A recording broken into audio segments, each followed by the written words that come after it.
بسم اللہ الرحمن الرحیم وبہ نستعین۔ مشاہدین اکرام، حضرات و خواتین، السلام علیکم ورحمۃ اللہ وبرکاتہ۔ آج 21ویں تراویح یعنی سورہ شورى سے سورۃ الجاثیہ کے اختتام تک کا خلاصہ پیش کیا جاتا ہے۔ سورۃ الشورى مکی صورت ہے۔ بات کا آغاز اس طرح کیا گیا ہے کہ محمد صلی اللہ علیہ وسلم پر وحی کا آنا کوئی نرالی بات نہیں ہے۔ ایسی وحی اسی طرح کی ہدایت کے ساتھ اللہ اس سے پہلے انبیاء علیہ السلام پر پے در پے بھیجتا رہا ہے۔ پھر بتایا گیا کہ نبی صرف غافلوں کو چونکانے اور بھٹکے ہوئوں کو راستہ بتانے آیا ہے۔ وہ خلق خدا کی قسمتوں کا مالک نہیں ہے۔ ان کا محاسبہ کرنا، انہیں عذاب دینا یا نہ دینا یہ اللہ کا کام ہے۔ پھر یہ حقیقت سمجھائی گئی کہ اللہ نے پیدائشی طور پر انسانوں کو راست رو کیوں نہ بنا دیا۔ پھر بتایا گیا کہ محمد صلی اللہ علیہ وسلم جس دین کو پیش کر رہے ہیں حقیقت میں وہ ہے کیا۔ اس کی اولین بنیاد یہ ہے کہ اللہ تعالیٰ چونکہ کائنات اور انسان کا خالق، مالک، ولی اور کارساز ہے، اس لیے وہی انسان کا حاکم بھی ہے، اور اسی کا یہ حق ہے کہ انسان کو دین و شریعت یعنی عقیدہ اور عمل کا نظام دے۔ اسی بنیاد پر اس نے انسان کے لیے ایک دین مقرر کیا ہے۔ وہ ایک ہی دین تھا جو ہر زمانے میں تمام انبیاء کو دیا جاتا رہا۔ کوئی نبی بھی اپنے کسی الگ مذہب کا بانی نہیں تھا۔ وہ دین ہمیشہ اس غرض کے لیے بھیجا جاتا رہا کہ زمین پر وہی قائم، رائج اور نافذ ہو۔ انبیاء علیہ السلام اس دین کی محض تبلیغ پر نہیں بلکہ اسے قائم کرنے کی خدمت پر مامور کیے گئے تھے۔ نو انسانی کا اصل دین یہی تھا، مگر انبیاء علیہ السلام کے بعد ہمیشہ یہ ہوتا رہا کہ خود غرض شریر لوگ اس کے اندر اپنی خود پسندی اور خود رائے اور خود نمائی کے باعث اپنے مفاد کی خاطر تفرقے برپا کر کے نئے نئے مذہب نکالتے رہے۔ اب محمد صلی اللہ علیہ وسلم اس لیے مبعوث کیے گئے ہیں تاکہ انسانوں کے بنائے ہوئے ان متفرق طریقوں اور مصنوعی مذہبوں کی جگہ وہی اصل دین لوگوں کے سامنے پیش کرے اور پوری استقامت کے ساتھ اسی کو قائم کرنے کی کوشش کرے۔ پھر اختصار کے ساتھ توحید، رسالت اور آخرت کے دلائل دیے گئے اور دنیا پرستی کے نتائج پر تنبیہ کی گئی۔ سورۃ الزخرف مکی صورت ہے۔ اس میں قریش اور اہل عرب کے ان جاہلانہ عقائد اور اوہام پر تنقید کی گئی جن پر وہ اصرار کیے چلے جا رہے ہیں، اور نہایت محکم و دلنشیں طریقے سے ان کی نامعقولیت کا پردہ فاش کیا گیا ہے۔ کلام کا آغاز اس طرح کیا گیا کہ تم لوگ اپنی شرارتوں کے بل پر یہ چاہتے ہو کہ اس کتاب کا نزول روک دیا جائے، مگر اللہ نے کبھی اشرار کی وجہ سے انبیاء کی بعثت اور کتابوں کا نزول نہیں روکا، بلکہ ان ظالموں کو ہلاک کر دیا جو اس کی ہدایت کا راستہ روک کر کھڑے تھے۔ یہی کچھ اب بھی ہوگا۔ خود مانتے ہیں کہ زمین و آسمان کا، ان کا اپنا اور ان کے معبودوں کا خالق، مالک، رازق اللہ ہی ہے، پھر بھی اللہ کے ساتھ دوسروں کو خدائی میں شریک کرنے پر اصرار کرتے ہو۔ فرشتوں کو اللہ کی بیٹیاں کہتے ہو، ان کی عبادت کرتے ہو۔ ان جہالتوں پر ٹوکا جاتا ہے تو تقدیر کا بہانہ پیش کرتے ہو اور کہتے ہو کہ اگر اللہ ہمارے اس کام کو پسند نہ کرتا تو ہم کیسے ان بتوں کی پرستش کر سکتے تھے۔ حالانکہ اللہ کی پسند اور ناپسند معلوم ہونے کا ذریعہ اس کی کتابیں ہیں، نہ کہ وہ کام جو دنیا میں اس کی مشیت کے تحت ہو رہے ہیں۔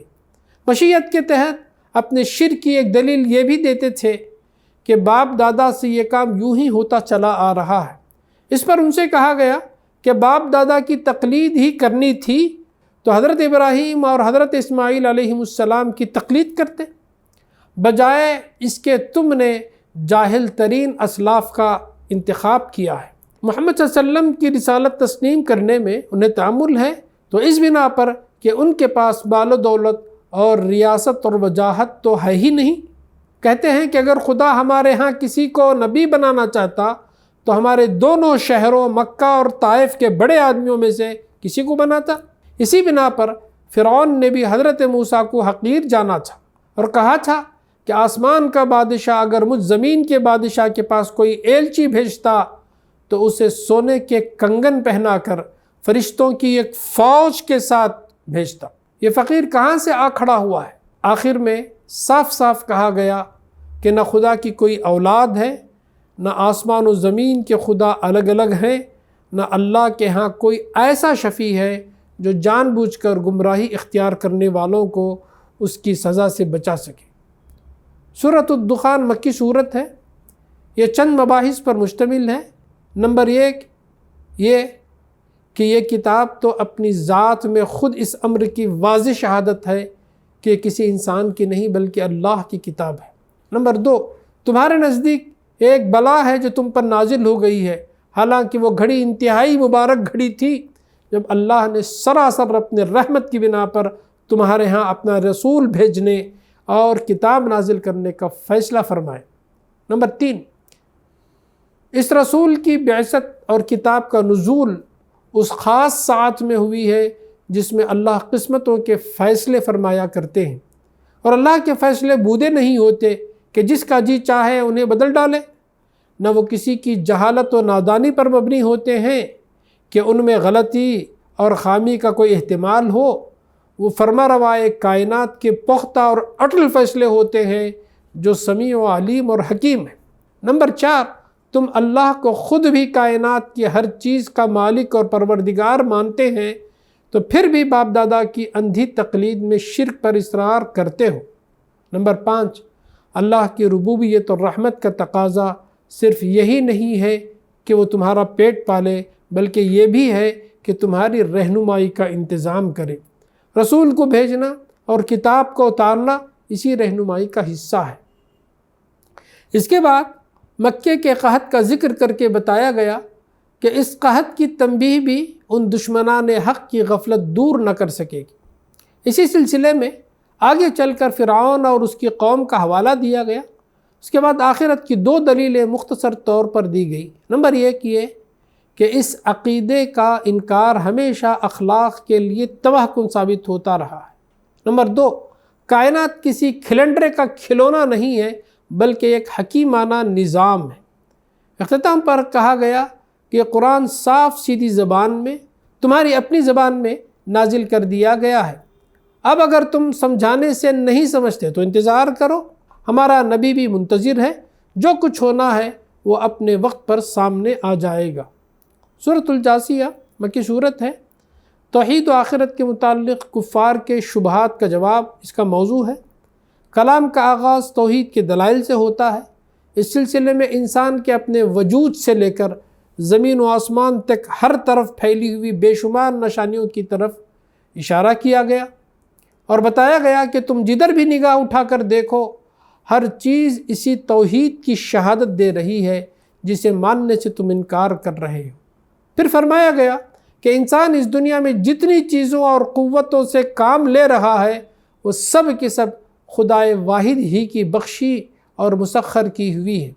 کوئی شخص صحیح غور و فکر سے کام لے تو اس کی اپنی عقل ہی پکار اٹھے گی کہ وہی خدا انسان کا محسن ہے اور اسی کا یہ حق ہے کہ انسان اس کا شکر گزار ہو۔ اس کے بعد کفار کو ان کے ہٹ دھرمی، استکبار، استہزاء اور کفر پر ملامت کی گئی جس سے وہ اس قرآن کا مقابلہ کر رہے تھے۔ انہیں خبردار کیا گیا کہ یہ قرآن ایک عظیم نعمت ہے، اسے رد کر دینے کا انجام سخت تباہ کن ہوگا۔ رسول اللہ صلی اللہ علیہ وسلم اور آپ کے اصحاب کو نصیحت کہ یہ خدا سے بے خوف لوگ تمہارے ساتھ جو بےہودگیاں کر رہے ہیں ان پر درگزر اور تحمل سے کام لو۔ تم صبر کرو گے تو خدا خود ان سے نپٹے گا اور تمہیں اس صبر کا اجر عطا فرمائے گا۔ عقیدہ آخرت کے متعلق کفار کے جاہلانہ خیالات پر تبصرہ کیا گیا اور آخر میں بتایا گیا کہ جس طرح تم اپنے آپ سے زندہ نہیں ہو گئے ہو بلکہ ہمارے زندہ کرنے سے زندہ ہوئے ہو، اسی طرح تم اپنے آپ نہیں مر جاتے بلکہ ہمارے موت دینے سے مرتے ہو، اور یک وقت یقیناً تم سب رب کے حضور جمع کیے جاؤ گے اور خود اپنی آنکھوں سے دیکھ لو گے کہ تمہارا پورا نامہ اعمال بلا کم و کاست تمہارے ایک ایک کرتوت کی شہادت دے رہا ہوگا، اس وقت تمہیں پتہ چل جائے گا کہ جن طور طریقوں، عادات اور خصائل اور اعمال و مشاغل کو تم دنیا میں بہت خوب سمجھتے تھے وہ سب ناخوب تھے، اور اپنے آپ کو غیر جواب دہ سمجھ کر تم نے ایسی بنیادی غلطی کی جس کی وجہ سے تمہارا پورا کارنامہ حیات ہی غلط ہو کر رہ گیا۔